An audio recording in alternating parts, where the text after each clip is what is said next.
I love civilization games, and the quicker they are, the better. So, although I'm a little late to the party, it should come as no surprise that I recently picked up Seven Wonders from Repo's production. It's a game that supports 2 to 7 players, and regardless of how many you play it with, it plays in about 30 minutes. Now, I've always loved the idea of pitting different civilizations against each other, like the Greeks versus the Romans, and I'm happy to report that this game does capture that feeling. So let's go to the table and see how it plays. Before I describe the game, I just wanted to point out that the artwork in the game is incredible. On the player boards and on the cards, they look gorgeous, and I just want to point out that all the tokens that you get with the game are thick and sturdy. So, when players start the game, they're allowed to decide amongst themselves who gets which civilization. And the neat part is, when you choose a civilization, you can decide whether you want to choose the A side or the B side as well. Each side gives players different abilities throughout the game. The end goal of the game is to generate enough points to beat the other civilization. Players do this by focusing on a number of things.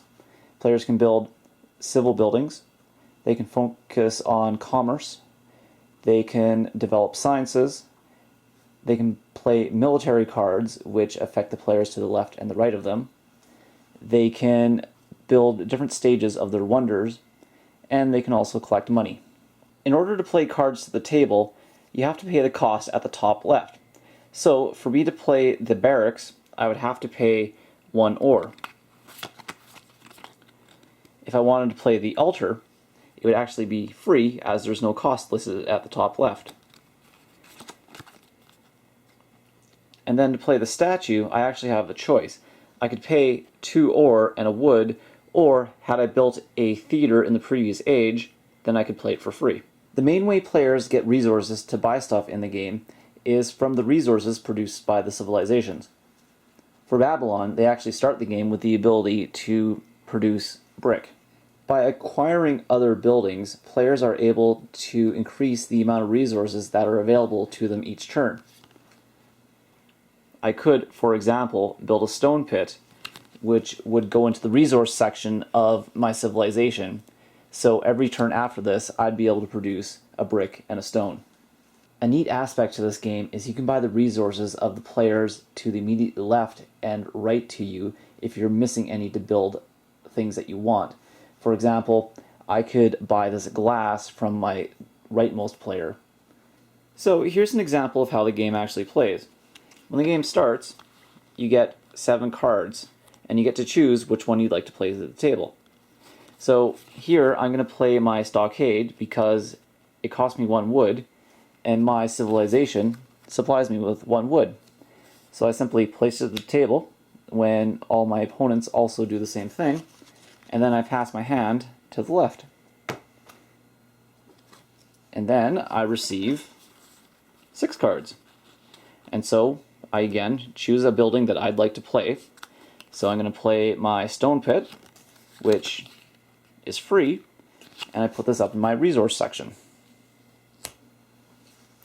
Pass my hand to the left, get a new hand. The game continues like this for 3 separate rounds of 7 cards each for each player.